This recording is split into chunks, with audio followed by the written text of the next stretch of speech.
안녕하세요. 이번 영상은 이렇게 화면에 보이는 것처럼 복잡하게 생긴 지형 같은 이런 지오메트리에 가끔은 시뮬레이션을 하려고 하는데 너무 복잡해서 시뮬레이션이 오래 걸릴 수도 있습니다. 그럴 때 간단한 형태감으로 이렇게 만들어줄 수도 있고 표면에 이렇게 둥근 형태의 표면에 이런 식으로 거기에 이제 달라붙어 있는 형태감을 만들어줄 수도 있는 이런 식으로 형태감을 둥근 형태의 형태감으로 만들어줄 수 있는 슈링크 웹이라고 하는 걸 한번 알아보도록 하겠습니다. 기본적으로 리깅이나 이 모델링 메뉴에 디폼이라고 하는 메뉴가 있고요. 여기에서 이제 슈링크 웹이라고 하는 걸 확인을 할 수가 있습니다. 그러면 가끔 어떤 식으로 안 되는 경우도 있고 뭐 어떤 식으로 이제 적용하는지에 대한 걸 한번 알아보도록 할게요. 우선 적용하는 방법부터 한번 언급해 보도록 하겠습니다. 우선 변형될 오브젝트를 먼저 선택을 하고요. 그 다음에 대상을 선택을 해줍니다. 그리고 슈링크 웹이라고 하는 걸 적용하게 되면 이런 식으로 적용이 되게 됩니다.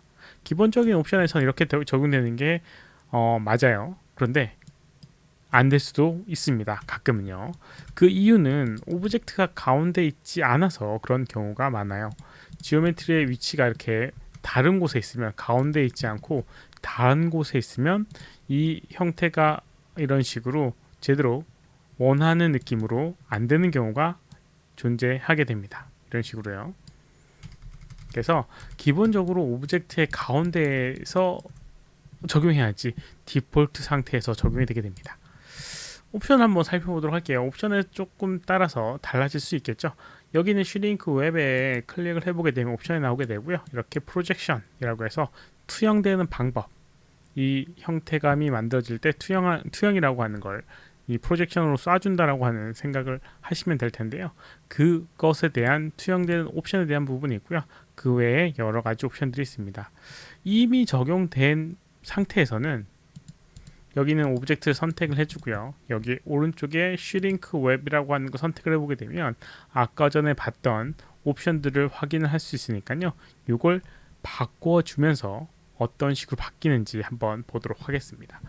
우선 프로젝션이라고 되어 있는 항목에 보게 되면 가장 처음에 to word inner object 그 다음에 to word center라고 되어 있는 부분이 있습니다. 뭐 to word라고 하는 건 말 그대로 어떤 방향 으로라는 그런 의미가 됩니다. 그리고 inner space, inner object 그 다음에 center라고 되어 있는데요. inner object라고 하는 거는 오브젝트의 그런 안쪽 방향으로 라는 의미가 되게 되겠죠. 그리고 센터는 오브젝트의 가운데 쪽 방향으로. 뭐 여기는 오브젝트가 이렇게 있으면 여기는 이 오브젝트가 투영될 때 이 오브젝트 방향으로 투영된다라는 의미가 되게 됩니다. 그래서 멀리 있으면 멀리 있을수록 이렇게 투영되는 부분이 이렇게 좁아지게 돼요. 가까이 있으면 이렇게 넓어지게 되고요. 뭐 그거는 이제 방향성, 표면에 이렇게 투영될 때 여기 오브젝트 투영되면서 이렇게 가운데 쪽으로 투영되기 때문에 그렇게 되는 건데 이게 조금 아이러니한 게 투워드 센터와 투워드 이너 오브젝트 큰 차이는 없습니다. 뭐 약간의 차이가 있을 수 있는데 저도 뭐 발견할 수가 없었 정도예요. 뭐 다른 게 조금 있다라고 하면 투워드 센터라고 하는 걸 활성화시키게 되면 이제 바운딩 박스 센터라고 하는 게 이제 바뀌게 되는데 요거 같은 경우는 아까 전에 봤던 것처럼 이걸 체크를 하게 되면 오브젝트가 이렇게 다른 곳에 이렇게 가운데에서 벗어나게 돼도 그쪽 방향으로 이렇게 프로젝션이 되게 됩니다. 체크를 안 하게 되면 이렇게 프로젝션이 아예 안 되는 경우가 있는데요. 이런 식으로 바운딩 박스라고 해서 오브젝트의 이런 덩어리감을 만들어준 바운딩 박스의 가운데로 이렇게 프로젝션이 된다라는 의미가 된다고 생각하시면 될 것 같아요. 그리고 이렇게 이너 투워드 이너 오브젝트 하게 되면 바운딩 박스라는 게 활성화가 돼서 그렇게 사용할 수가 없습니다. 네, 이런 조금 차이가 있기는 해요. 그리고 이제 이렇게 가운데로 옮겨주고요. 가운데로 옮겨주고 여기 이제 parallel to x라고 되어 있는 부분이 있는데요. 이거는 어떤 특정 축으로 이 프로젝션을 시켜준다라는 의미가 되게 됩니다. 그래서 여기 밑에 보게 되면 이 parallel to x를 하게 되면 밑에 axis reference하고 along axis XYZ이라고 하는 게 이제 활성화가 되게 되는데요. 여기 있는 이 값에 의해서 어느 쪽 방향으로 프로젝션 되는지를 설정을 할 수가 있습니다. 기본적으로 X, Y, Z 다 방향으로 똑같이 적용되게 되는데 이렇게 제한을 걸게 되면 특정 방향으로 이렇게 프로젝션이 되게 설정이 되게 됩니다. 여기 화면에서는 잘 표현이 안 되지만 이런 식으로 가까이 붙여보게 되면 특정 방향으로 이렇게 될 수 있게끔 하게 돼요. XYZ를 다 끄게 되면 그런 거조차도 없어지게 되고요. 이런 식으로 X쪽 방향으로만, 그리고 Y를 하게 되면 Y쪽 방향으로 이렇게 Y쪽 방향으로 프로젝션이 되게 되고요. Z는 말 그대로 또 Z 방향으로 이렇게 프로젝션에 대해서 이제 투영이 되게 됩니다. 이런 식으로 방향성을 이제 해줄 수 있는 부분이 있고요. 그다음 위에 보면 엑시스 레퍼런스가 이렇게 활성화가 되게 됩니다. 그래서 뭐 각각의 이런 타겟 로컬, 그리고 뭐 디폼 로컬, 그다음에 글로벌이라고 해서 어떤 이 오브젝트의 로컬 방향, 그 다음에 글로벌 방향, 그 다음에 디폼 로컬이라고 하는 그런 부분인데, 이건 말로 설명하기 조금 애매한 부분이 있어요. 아무튼 이걸 어떤 기준이 되는, 디폼 되는 그 형태감인지 기준이 되는 부분이고요. 이걸 이용해서 조정을 해줄 수가 있습니다. 그리고 이제 이게 조금 어렵다라고 생각되게 되면 이제 이런 버텍스 노멀이라고 하는 걸 하게 되면 기본적으로 원하는 형태감이 되는 경우가 많습니다. 어떤 부분이냐면요, 그냥 이 형태의 여기는 이 오브젝트의 방향대로 이렇게 투영이 되는 부분을 만들 수가 있어요. 이렇게 만들 수가 있습니다. 물론 뭐 여기 있는 형태감이 얘보다는 좀 작아야지 되게 되고요. 얘는 거리에 따라서 바뀌지 않고 그냥 면의 방향성으로 투영이 되게 됩니다. 그렇게 해줄 수 있는 부분이 이제 버텍스 노멀이라고 하는 거고요. 클로셋이라고 하는 거는 투영이 되는데 가까운 부분의 점의 위치에 이렇게 반영이 된다라는 걸 생각하시면 될 것 같습니다. 그래서 여기 보게 되면 여기는 이 오브젝트의 이 점의 위치에 이렇게 정렬이 되는 걸 볼 수가 있어요. 이렇게요. 버텍스 위치 정리가 되죠. 네, 이런 식으로 버텍스의 위치에 정렬이 되게 됩니다. 뭐 버텍스가 없다라고 하면 정렬이 안 되는데요. 있으면 이렇게 정렬이 되게 되는 겁니다. 어떤 특정 범위까지는. 이런 식으로 이제 되겠는 게 클로셋이라고 하는 부분입니다. 가까이 있는 부분에 정렬되는 그런 게 이제 프로젝션이라고 하는 부분이고요.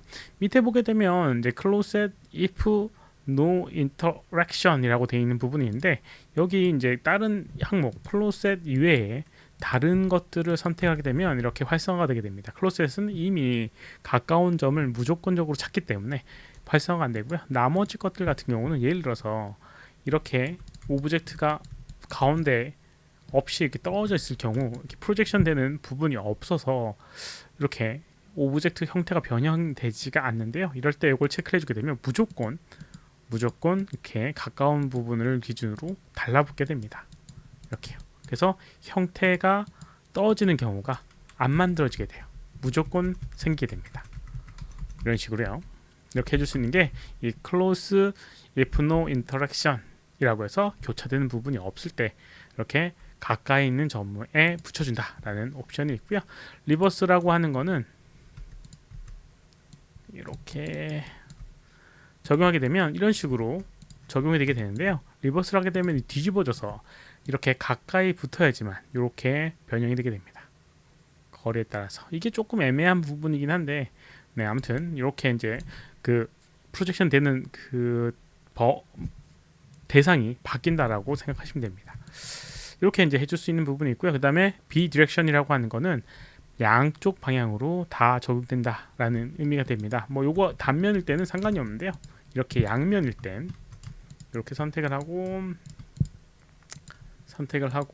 이렇게 얘를 적용하게 되면 이렇게 프로젝션이 되는 걸 볼 수가 있는데요. 이거 한쪽 면만 프로젝션이 되게 되는 경우가 있습니다. 어떨 때냐면 이럴 때 이렇게 이제 겹쳐졌을 때는 한쪽 면만 이제 프로젝션 되는 경우가 있는데, 여기 있는 거를 선택을 해서 아까 전처럼 슈링크하고 비디렉션을 하게 되면 양쪽으로 표현되게 됩니다. 뭐 예를 들어서 이렇게 버텍스 노멀 적용한 다음에 이렇게 왜 차이가 안 되지? 네, 거리가 이렇게 보게 되면 특정 거리에 영향을 받아서 이제 이렇게 되는데요. 이렇게 표현되게 되면 여기 한쪽 이쪽 면만 달라붙어 있는 걸 볼 수가 있는데요. 비디렉션을 하게 되면 이렇게 가까이 쪽 면도 달라붙는 걸 확인할 수가 있습니다. 이게 조건이 조금 애매한 것들이 있어요. 가운데 안 하면 또 명확하지 않은 것들도 있고요. 아무튼 이제 그런 것들이 존재하게 됩니다. 그리고 이제 옵셋이라고 하는 거는 말 그대로 이렇게 특정 거리만큼 떨어지는 역할을 하게 되는 부분이고요. 이렇게 하게 되면 이렇게 특정 거리만큼 이렇게 떨어지게끔 해주는 부분이고요. 타겟 인플레션이라고 하는 부분이 있는데 이것도 뭐 여기는 옵셋과 비슷한 그런 결과라고 생각하시면 됩니다. 근데 조금 계산 방식이 다르다고 해요. 그래서 이제 이렇게 해줄 수 있는 부분이 있습니다. 나머지 부분 같은 경우도 일정하게 표현되게 되는 부분이 있고요. 밑에 타겟 스무스 레벨이라고 하는 거는 이제 이게 이제 부드럽게 되는, 이게 이제 너무 이제 겹쳐지게 되면 프로젝션이 되게 되면 얘가 좀 딱딱해지는 그런 경향이 있는데요. 이걸 높여주게 되면 이 면을 조금 부드럽게 만들어줄 수가 있습니다. 지금 보게 되면 표면에 약간 딱딱하게 달라붙어 있는 걸 볼 수가 있는데 이거 부드럽게 해주는 부분이 있고요. 밑에는 이제 폴 오프 컨트롤이라고 해서 어떤 특정 거리 영향을 안 받게끔 해주는 부분들도 존재하게 됩니다. 네, 그런 것도 있고요. 폴 오프 인터랙션이라고 하는 부분도 있고요. 그거는 이런 옵션들이 있습니다. 여러 가지 옵션들이 있는데 그 옵션들을 모두 이제 어떤 특정 상황에서 쓸 수는 없을 것 같아요. 저도 이제 이걸 모든 걸 다 써본 건 아니고요. 지금 같이 이렇게 시뮬레이션의 복잡한 형태감이 있을 때 표면을 이렇게 간단약화하는 경우나 아니면 이전의 영상에 옛날의 영상 중에 병 라벨을 붙일 때 이럴 때 이제 둥근 표면에 어떤 그 스티커처럼 붙일 때 이거 사용을 해서 사용을 진행을 했었습니다. 이번 영상은 여기까지고요. 혹시라도 질문 있으시면 오른쪽 아래 메일 주소로 메일 보내주시거나 댓글 남겨주시면 최대한 답변해 드리도록 하겠습니다. 도움이 되셨다면 좋아요, 필요하면 구독하기 눌러주시면 감사하겠고요. 시청해주셔서 감사합니다. 수고하셨습니다.